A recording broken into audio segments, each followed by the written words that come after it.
Someone has died. The group stands around the body. What happens next is about to tell you something about what it means to be human that nothing else in the archaeological record can. Because buried in the ground around this planet are graves. Thousands of them. Hundreds of thousands. Some go back tens of thousands of years. Some go back hundreds of thousands. And the story of the first one, the very first time a hand reached down and began to dig, is stranger, older, and more philosophically disturbing than anything you have been taught. Let us start with something that should genuinely stop you. In 2023, a team led by Lee Berger at the University of the Witwatersrand announced that a species called Homo naledi, a hominin with a brain roughly one-third the size of yours, smaller than a chimpanzee's, appeared to have deliberately placed its dead in underground chambers in the Rising Star cave system in South Africa, and made deliberate engravings on the cave walls. The deposits date to somewhere between 250,000 and 335,000 years ago. This species had a brain the size of an orange. It weighed perhaps 40 kilograms. And if the evidence holds, it was performing mortuary rituals before Homo sapiens existed. The entire theoretical framework that linked burial to advanced cognition, to language, to symbolic thinking, to what we call modern human behavior, had assumed that a big brain was a prerequisite. Homo naledi challenges that assumption at its foundation. The debate is not settled, but it has cracked something open that cannot easily be closed. Now go back even further. Not 300,000 years. 430,000. In a cave system in the Atapuerca Mountains of Spain, researchers found a shaft dropping 14 meters into the earth. At the bottom, they found the remains of at least 28 individuals. No evidence of predators. No evidence of flood or catastrophe. Just bodies, placed in a pit, by something with hands. These individuals predated Homo sapiens by 250,000 years, and among their bones, researchers found one object. A single handaxe made of red quartzite, a material not found naturally in that cave, meaning it was carried from somewhere else, deliberately, and placed in that pit with the dead. The excavators named it Excalibur. It is the oldest known object ever associated with human death ritual, and whoever made it, whatever they were, they understood that the dead deserved something to take with them. Here is the thing about those 28 individuals in the pit of bones. Some of their bones showed cut marks consistent with the deliberate removal of flesh before the remains were deposited. This was not simple burial. Someone processed those bodies, stripped them, and then placed what remained in the earth. The first mortuary behavior was more elaborate, more ritualized, and more disturbing than the clean narrative of grief and burial that most people imagine. Let us move forward now to a grave that will genuinely unsettle you. At Sunghir in Russia, dated to 34,000 years ago, archaeologists found two adolescents buried head-to-head in a long grave. Their bodies were covered in more than 10,000 mammoth ivory beads, each bead individually carved, each one requiring approximately 45 minutes to produce. The total labor represented by those beads alone is estimated at over 10,000 hours. Years of human work, placed in the ground with two children. The assumption was that these were the beloved children of a powerful family, that the elaborate burial reflected the grief and status of their parents. Then ancient DNA analysis revealed that the two adolescents were not closely related. They were not siblings, not cousins. Biologically, they were essentially strangers to each other, and almost certainly to the people who buried them with 10,000 hours of labor. Whatever these children were to their community, it was not primarily defined by family. Something else, a role, a status, perhaps a ritual function, made their deaths require this response. We do not know what. We only know that someone spent years preparing objects to send two unrelated adolescents into the earth together. Now here is a story that has been misunderstood for decades, and the misunderstanding matters. At Shanidar Cave in Iraq, Ralph Solecki excavated a Neanderthal burial in the 1950s. Around the body, He found clusters of pollen from multiple plant species, flowers apparently, placed with the dead. He called it the flower burial. He wrote about Neanderthals as gentle souls who honored their dead with flowers. It became one of the most famous findings in paleoanthropology. Then, in 1999, researcher Jeffrey Sommer showed that the pollen clusters corresponded almost exactly to the burrowing patterns of the blind mole rat, a species that collects flowering plants for food and whose tunnels riddled the Shanidar sediments. The flowers were almost certainly mole rat food stores, not offerings, and this debunking has been used ever since to dismiss Neanderthal mortuary behavior. But here is what gets left out every time this story is told. The burial itself was not made by a mole rat. The body was positioned. The grave was dug. The Neanderthal was placed with care.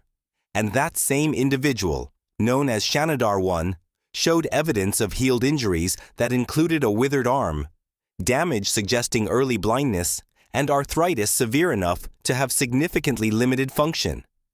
This individual had been kept alive by the group for years, perhaps decades, before dying.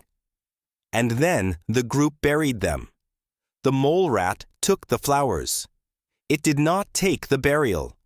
And it did not take the extraordinary fact that someone chose to keep a blind, one-armed Neanderthal alive long enough to need a grave. Here is something that almost never gets discussed when people talk about early burial. The fossil record of ancient humans is not a random sample of the people who lived. It is a record of the people who were buried. Burial slows decomposition. It protects bones from scavengers and weathering. The practical consequence is that the humans whose remains survived long enough for us to find them are disproportionately the ones whose communities considered them worth burying. The people left unburied, through low status, poverty, geography, or the cultural practices of groups that processed their dead in other ways, have largely vanished. Every generalization we make about early human health, anatomy, and demographics is based on a sample systematically skewed toward the buried. The fossil record is, in a very real sense, a record of ancient human values. We know most about the people who mattered most to their communities. Everyone else is silence. Now here's the story that should be far more famous than it is. In 1823, geologist William Buckland excavated a burial from Paviland Cave on the coast of Wales. The skeleton was stained red with ochre. It was surrounded by mammoth ivory rods, perforated shells, and carved ornaments. Buckland was a devout Christian who believed humans and mammoths had never coexisted, because if they had, the biblical timeline didn't work. So he decided the burial must be Roman era, and that the red-stained bones must belong to a woman, a witch or priestess who had lived near a nearby Roman fort. He named it the Red Lady of Paviland. She was discussed as female in British literature for over a century. The skeleton belonged to a young man in his mid-20s. The burial dates to 33,000 years ago. It is the oldest known ceremonial burial in Western Europe, and its discoverer got both the sex and the date wrong by 33,000 years, because the truth didn't fit his framework. The bones are still called the Red Lady in some references. The young man is still sometimes misgendered in the literature. He has been in Oxford's museum collection since the 1820s, waiting to be properly introduced. Let us go back to a question that has been asked the wrong way. Everyone asks, why did humans start burying their dead? And most answers focus on the dead, respect for them, belief in their afterlife, preparation for whatever comes next. But terror management theory researchers, including psychologist Sheldon Solomon and his colleagues, have argued something different. They argue that the proximate cause of burial is not primarily about the dead person at all. It is about the living. Watching a member of your species decompose activates, in a cognitively sophisticated mind, the awareness of your own eventual decomposition. It forces the question that no other animal has to consciously answer. If that is happening to them, it will happen to me. Burial, on this account, is a technology. It removes the decomposing body from view. It manages the psychological destabilization that occurs when beings capable of imagining their own deaths have to watch the process happen to someone they know. The grave does not primarily protect the dead. It protects the minds of the living from a truth too large to look at directly. 74,000 years ago, in what is now South Africa, someone buried an infant at a site called Border Cave. The child was placed deliberately in the earth, and with it, placed intentionally, was a single perforated shell, the kind worn as an ornament. The shell had come from the coast, at least 80 kilometers away. Someone had carried that shell for days, through landscape, to bring it home. And when the infant died, they put it in the ground and placed the shell beside the body. The child had been given an ornament, probably as an infant, probably to mark something, membership in the group, a ritual identity, something that made this child part of a symbolic community.